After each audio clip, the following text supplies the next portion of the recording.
bây giờ nóเราที่ชินดูแต่ซงคริสต์มิงินจะไปกับบุกเลี้ยเจ้า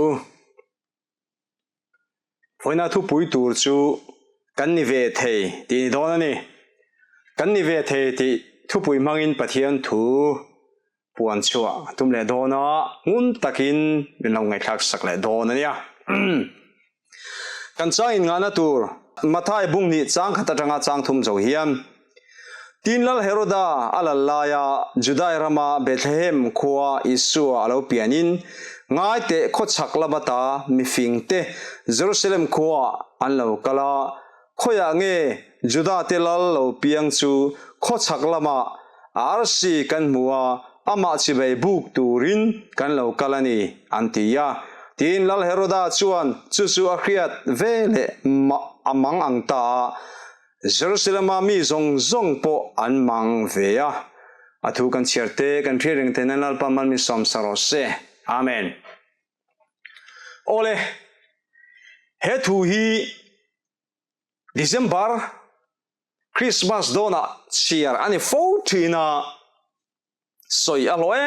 em maya I suwa pian tur thu soi nan kan mang fotina niวันอาจวนเบธเลเฮมเฮจุงจังอิสวเปียนจุงจังฮีขัดยังหอยจงเราคันสวยกันตัวกันนิเวศเฮเยรูซาเล็มมีปุยเตจุดามีปุยเตลัลเฮโรดาเตียงเฮียนกันนิเวศSeventh-day Adventistกันเนี่ย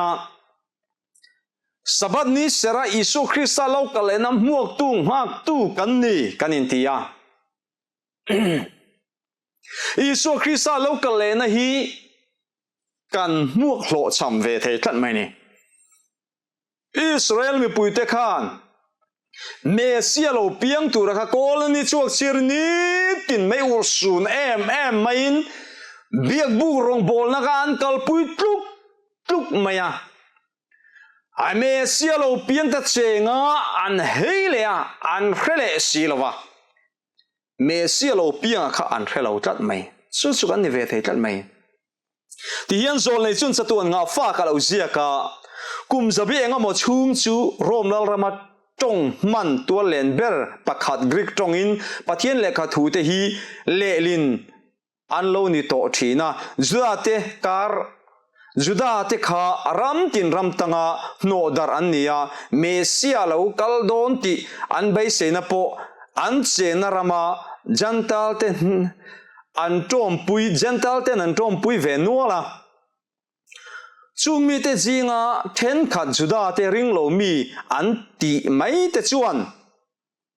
เมสเซียจันจินริลโลกนะถูเตฮีอิสราเอลมีเตจิงะจิรตีตัวไอมาอิน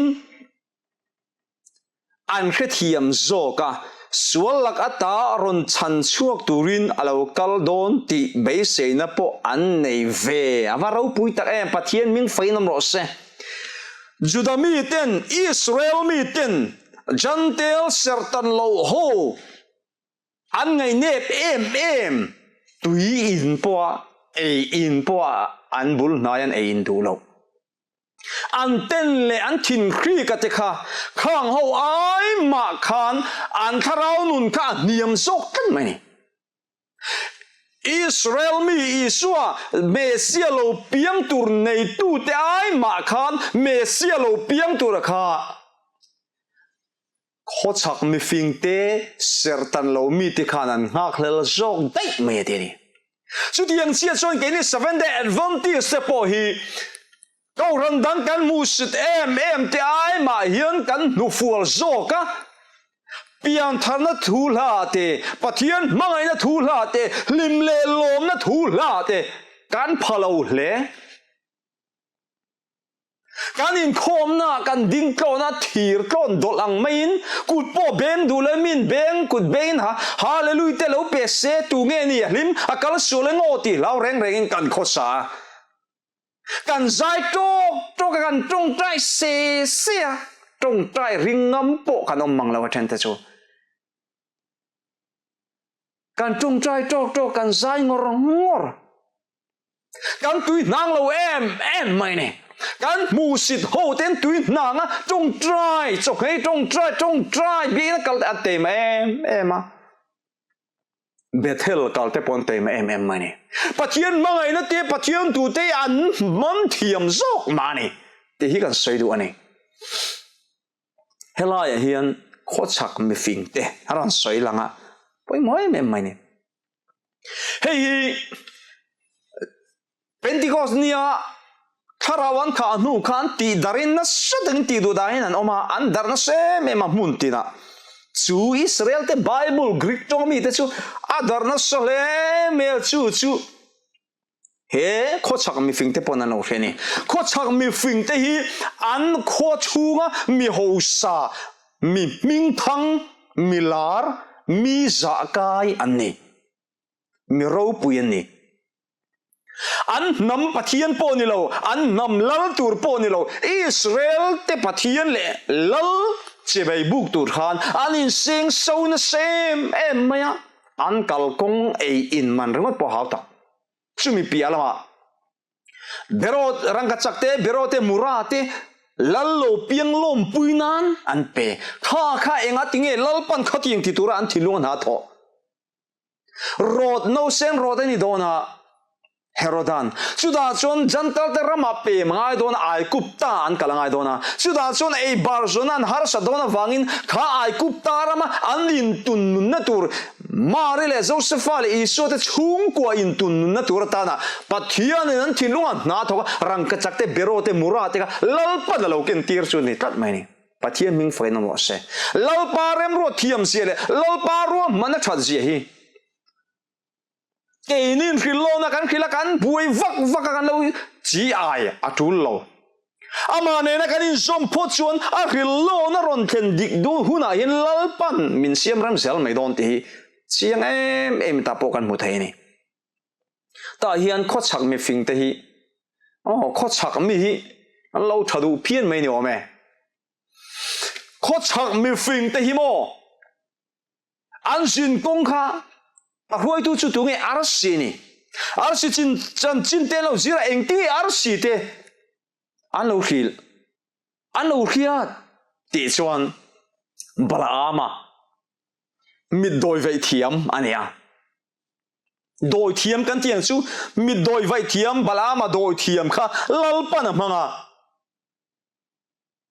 lalpa zol ne ya tanga Israel mi puite om dan tur kha an chelo tur khan Balaka khan Balaama kha do sumle pa tam tak ne na them thua chuda chuan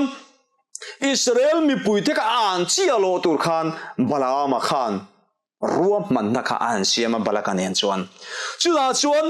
an chialo tur khan ain ruam mana in thoi so chu akaron angta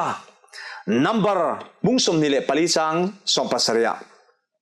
nakin nuwa omdan tur ka muwa tun mai pi alam ka mu saka Jacob atangin arsi alo chuak anga Israel atangin lal tiang alo chuak anga mopram tluanin achun tlanganga setha thate ati tlomang hallelujah he thu hi allo jirve fo mai ni chu hemi thui lo chiaran lo poma wang khan Israel lal ron piang tur arsin mu khan mi fing te pathum te khan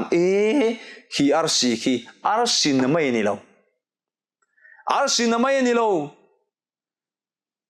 Israel te lal ron piang tur ni antia chuda chuan amuak tur le achi bai buk turin ain an kalta chuda chuan an kong huai tu berkha arsi ni wangin arsi chu zana lo chuan achu angai lo wangin zan kho in arsilan chung soka an kalmat ngatani zan khuai nan kala tu khuan vara khual buka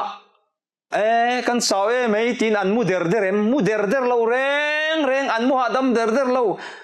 zol le kha number mi te Balaama zol nei Balaama chan chin lo ziate an chiara Balaama khillo na tika lo chiara zol nei mika khillo na tika an lo chiara poi mo em mai ni ti hian chatuan nga fa ka zol nei na lo sia ka mi fing te chuan Jerusalem khopui lan thaina olive tlang an thleng chu an hlime me ma Jerusalem khopui te chuan Jerusalem mi pui te chuan Mesia lo piang chu hi pa an lo soi huai en ringa chapau le ik sing na hian eng adang tlat reng ani ateni chuti chuan mi fing te chuan olive tlang atang chuan Jerusalem khopui an ena an ngak le litu khochunga mi puite chuan Mesia lo piang Israel telal ar sien bu an lal chu an soi huai ti bera an nei an ringani ma se lai kan moin an sapona an ik sing na chuan eng adang kat mini chu bram putele mi fingte thuron ken kha thudik ani chuan pathian thu zirtir tu nia in salte din munchu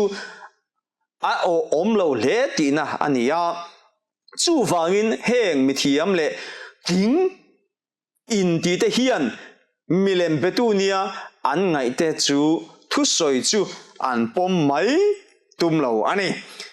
jantel ho sertan poni leilo tele beram veng tu mol mang te hne na thu va soi masak tura pathianin ke ni ho kalkan ngot thu vom su an lo ti velani chu helaya hian king in ti te hian an ti himo king kan in tia cholidik ser kan in tia isu lo kalena muak tu kan ni kan in tia kan king kan in tia ni ma se kan tui nang lo em thina kan in khom na te kan ro ngoi tam taka chuan ole chu ka phai em ma hela hian thai top kan chuanga ya pui thiam te khan Mesia lo piang tura ka kolani chuak chiarin anin thol tluk maya namdang ho kan mus em ngai nep em men mani kha ting to kan tia ain da sang ani chu apoi em maya an kal suana ni mathai bung hi changli chang ro zawan chia le ngai ti chuan pui thiam lau te le mi te le khajiak tu te zong a ko khoma Christa pianna tur chu azota tin anni chuan hne na Juda rama Bethlehem khuwa hetiang hian zonein azia kha nang Bethlehem Juda rama mi Juda khopui te zinga ite ber top lo ichunga tangin pop tu lo chuak don sia kami Israel te veng tu tur chu ti hi andiani mika bunga chang he mika enga tinge Jerusalem mi puite pui thiam te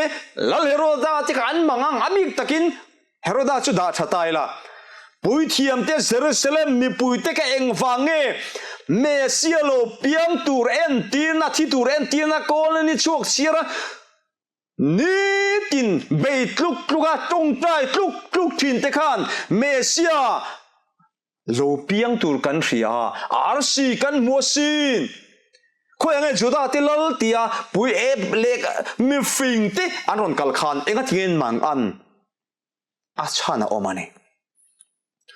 khovel nena thu tak mei cher chitura pathianin ako chua mi pui te chu ti taka an lo in tha dul na sa chu van tir ko rual te chuan makti takin an thlir ta reng maya Abraham tha Davida chung te a Christa alo la piang don ti thu kol tu te chu Juda te anisia ma se kong kabula an omreng to ani ti khian na reng an nei lo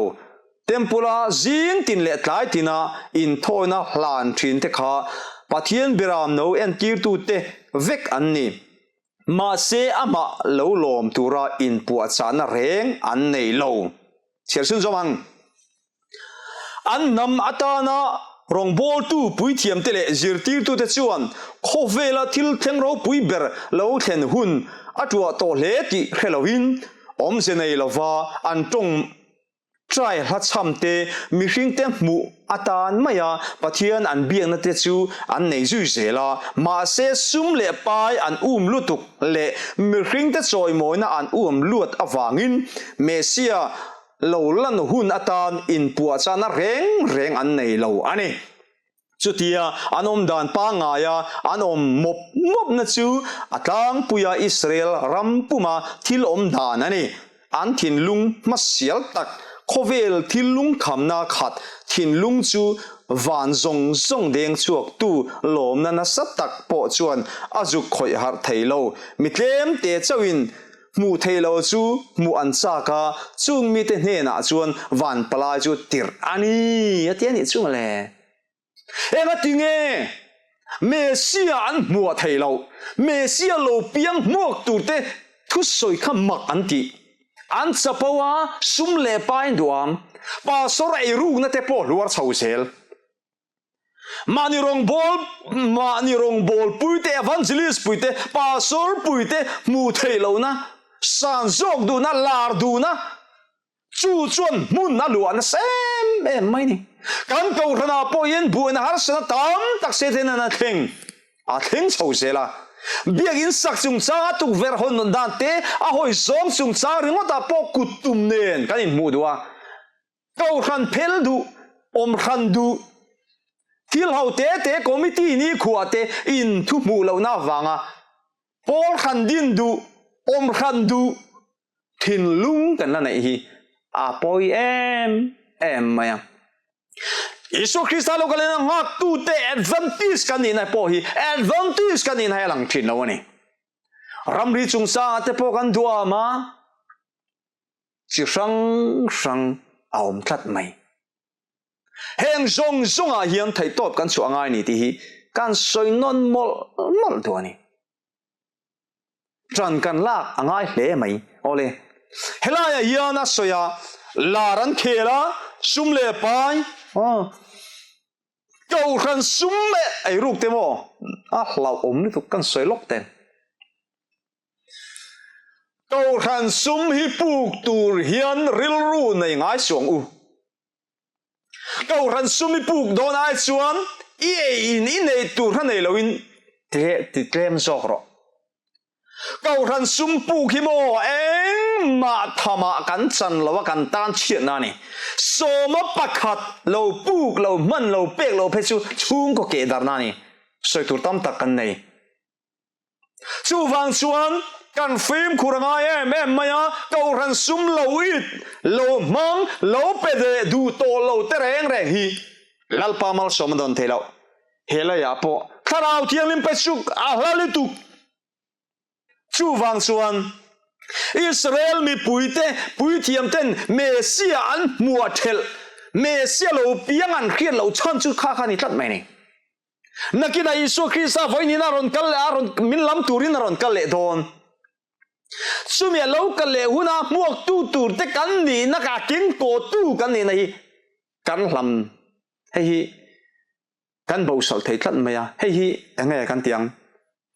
muak lo tu te singa kan tel ve thei tlat mai ni kan ni ve thei juda mi pui te ang khan kan ni ve thei chu tiang kan ni ve lo na tur chuan kan fo in hun thei to ba kan tana lal pa ne na kan in hlan apoi mo le ani ti hi kan soi do ani I rong bol pui thei lo te kan nem kan rong bol pui te kan do ran upat pui rem thei lo te kan nem poi mo lut tuk runot mai ni seten na satakin na tok trina hei hi tran kan la kanga me mani lar kan du luat na te lar kan du luat na te heng te poi kan soi thi angai ni chu ti chuan mi fing te khamo an bei dong lutuk amaro chu zanan nia arsi chuan huai le Bethlehem lama lim takin chibayen bu Bethlehem an pam te chumo mesia judalal lo piang te chu an lo venga an lo om puyanga anti lain tu om pui tu ne anu le pa chia an beng khon lo I ani mo tin an ril ru kha an lo po so der mini tu vel tang chu da zo vek an ngai tu na kha tu na po yen mo nang le ke hian ko ran dang tin kan lo mu si te mai theye ma selal pa na tho kan khelo tu na hian kan le khabu hi lalpa zone le khabu hi kan mun tin kan sem in down ro pui po na sa takin kan sem na sa chu lo po kan pe chuak na sa i khiat lovin ka khiat lo hian mi te thin lunga lalpa na sa takin na thoka min hong te thin lunga lalpa lu me kani ti kan rida poimo mi fing kho chak mi dei kho chak mi fing te khan he bible eng an lo ring Israel pui thiap te le Israel mi pui te Jerusalem mi pui te ai ma khan Mesia khan ringa an pum so ka ti kha zone je ka khan kan chiarani chu tiang chia chuan tu na in nang le ke na kan khil pa lo kan mu pa lo kan vakom thailo te ne na le khabu na sa takin kan pe chuak irin phak ba kin karin phak ba khian na lal pan ala thok don kan rin lo pui te hi mo an la ron lu to ni mo hen ron lu to ba mak ve kan tianga ke ni chu kan hul tul la kan hul tul langa kau ran ka mangai kan tianga kan tin ti thu tu kanga kharau tel mi alawin mi hing ti sa takin kau ran kan kai khui tuk kanga mu takin kau ran kal phung fel takin chete hlek pulpit chete son turte engmo chete da son tur hlek thengin rau kan relanga kanin ti thu luranga kau ran kan mangai tu kanga Krista mangai si lo hian chu kan om thei thlat mai ni he lo lu thar te mi piang thar lim te aron limar ku tan ron beng ron zai ron hallelujah en kal sulenga tin kan hlau luranga anni an nonga an ri chu chuang ke ni chu kan rau tul do nai kan niam tol do nai chu tiang te chu kan thlen ve lo na turin juda pui thiam te ho juda mi te Jerusalem mi pui te ho anga kan om lo na tur hian ho I tang sau om Satanan au mai lo min be me kane chu ti chuan van tir ko ta chu Jerusalem ko chunga khil na tur ren min hong reng an om lo wangin hong turin ain bo se ma se ram ngwa mi mo tak le mi re thei mi te na makama an ngei lo bram pu te khan anei zonan nei chun ngoi a chen chu anin hlo fak na ru la ka te sakol la ka te an beraman veng him tok ka sana meiluman lo aya o zanan lo oma eng ti kang o kan chandam tu Mesia Isu Krista hi alo kalang le tin ti an lo na ya chung ma ngak lel tu te ne na chan van tir ko te sang ku te lime me min an chukha zai polan vanei sakania van ro pui tak em khang beram pu te khan mo zai pol ka an dam chu an nuk cha ma an khria thei chung jong ja an beng aina la cham karing ani a cham rai ngotang van zai pol khan khebi gan ichu an van ro pui tak em chu ta chuan beram pu te khan eng ma ken tur lal chi be buk nan poisa eng ma ken tur ni lo tiang nen chian kal chu da chuan en tun tak em chunge an ei zon na zong an sum le pai an ei zon na zong mi lo fan ni na choi thei ni na zong beram bo se thi se lo ru bo se sai lo se ui om lu tu ma se khang zong po han kal san me sia chi be buk tu ren vakal ne varau pu ta gem pathian min fain mo se heta yen nang le ke po kan en ton tur chu mitam takin a ko vel hu na morto lekha zir po sum do na ngai to po foreign kal po ni se eng po na tho te po ye ti vak ngai lo Isu lo kal don to kan ti ni mai the ma se hemi thu la tang kan mu chu enge ni ti chuan beram pu te po kha ahuna chuan lalpan to ke te kal tir mai an kal mai an ui reng lo an kal san vek chu sok chu ni apoi mo ber chu foreigner nagan toga mo khoi rama nagan toga mo school kan kala mo ina kan ome mo lalpa ne na kan indor na thata Isu lo kale na ngak lela Isu lo kale na mo kan mo thelo na tur chapo na te in ti ve na kha na khang thil thalo ke ma nia tanga om lawa kan in thiar fili ma kha nga tanga rilu that tak mai kan put chuan lalpan to ke tiuna chuan kan sirlai bu te min khup sakanga kan ei zon na te kan la kal san don ui lovin chumi kal san ngam tur chuan lalpa lo kal enai ti ate kan ne kan ngei tua kan om dan kan siam thada poimo ni chu zok so poimo em mai ni chu wang chuan khoi lai ka om lai pon taxi ka khala ka ezon lai ber pon lalpan I taxi ka soltil pen chok ro min ti hun na chuan kan pen chok mayang a chumi ba lo in bo seng tin nge niang tia lo thala lo ti ngot kha om zia om lo isu ne kan in som chong si lo chuan chu poimo em mai ni ti kha kan soi do ni an nei kal sanin chi bain bu nakina chuan kanin le lo poi kan kal sana lalpa tan kan la luang ralang lalpan min la choma rong kan la bolang kan la wak chokang chumi ma chu kan ei in ni tin kan ta tho chongai na thok chungin ei le in zong chungin lalpa nen kan in som the lalpa lo kalen hak lel takin kan om turani chu lalpa na du ni chu taka chu poimo em mai ni ti kha kan soi du ni chu wang chuan bram pu ta kha an em ton tlak em maya heta hian rong bol tu te kawa mu sit rong bol tu te kan mu sit na tura kan nual su na tura soi kan nilawa rong bol tu te kan rong bol tu te eng mo har sana an kar thula kan lo kheni pon kan tharau nun ti dong nan ti chau nan kan mang tura ni lo bera pu te kan pui thiam te pon he hi college chok cherian ngai an nei me ni I suala mesia lo piang tur pon ngai sak chong lo ke ni te chu engma mi mak ngai lo kan ni heng te chu nakina ton hunan tong ve meng ti pon I som tang ma se kha khan ti mi alo chu poimo em lai chu ni ti kha kan soi du anau pang zok te ta na pon ni se no poimo li tu pui thiam elia kha kan soi sok ten pui thiam elia kha azil hau turin pui thiam lulul tak mani thudu tak menia fa te po en kol thalo zil hau turin no pang kum kling lo kum som pani chau bor vel le lalpana mang mai ni chu ani apoi mo zo ka chu wang chon khang pui thiam te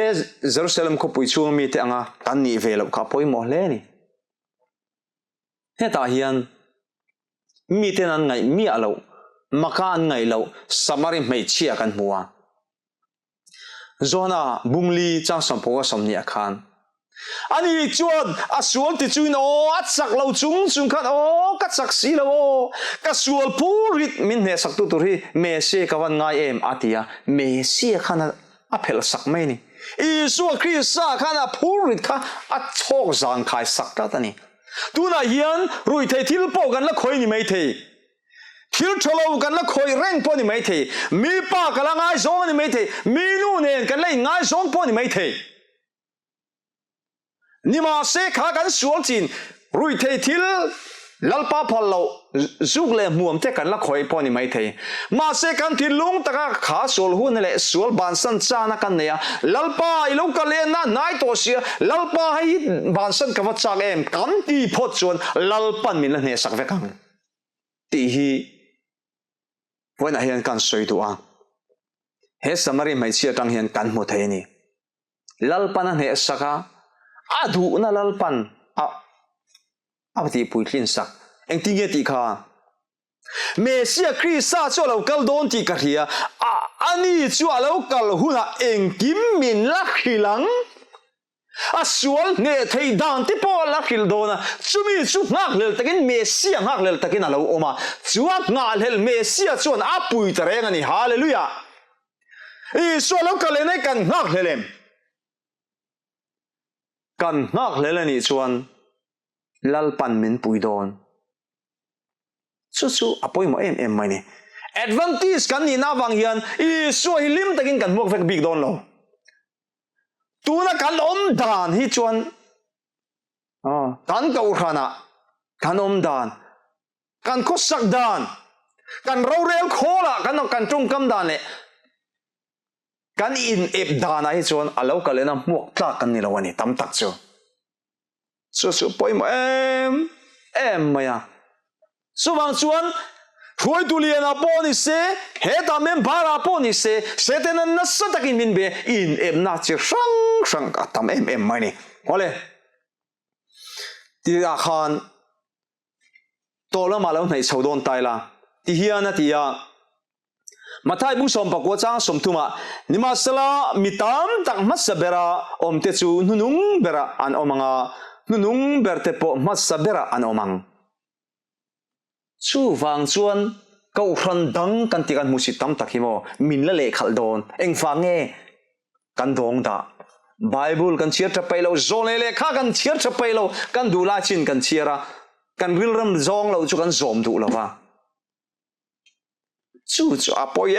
em mai ni te kan soi do ni ti hian zone na lo sia ka chaton nga fa ka khan Israel nam hoi tu te kha rinom taka an mo phuna keng ko zel ni sera chuan isua pian thu lomom tak puang tu te zinga tel ve tur anni mole ma se chu na chu an ne na pek thei ani tak lo awangin kal pelin anom ta oh nang le ke po iso krista lo kala na muak tu te kan ni 7 day advantage kan ni ma se kal pelin kanom thei tlat me chu kan kheta poimo achan chu isua lo kalena kha anril ruwa khan I mesia piang turakha an muadan kha dik tat lo mani keini po sabat dikser kan ni kan intia ma se kan serdan tam takhi kan inen china ngai khat mai soi tur tam takom kan sabat serdana po hian kan sabat serda te lap em to kauran dangin sunday nien khom zawa sunday zawa du an aya an inan leyan ko sang hian tu na hin kan om chho me kani tam taka chuan kan in khom banga du kan leve to mai o khalam chu du tok ta la beram pu te ang khan kan ni ve theya pui thiam te ang khan kan ni ve thei bok kan ni ve thei 7 day advantage te hi isolo kalam muak tu kan ni ngak tu kan ni kan ti ma se kan mu thel ve thei thlot pui thiam te nan mu thela he ta ring lo mien mu sit mi fing te nan muak thlat mai chu apoi mo le maya chu wang chuan nasale zol zogin tran la sawila iso krista kan mu thel lo na turin kan in fuina te lalpan malmin som saro se amen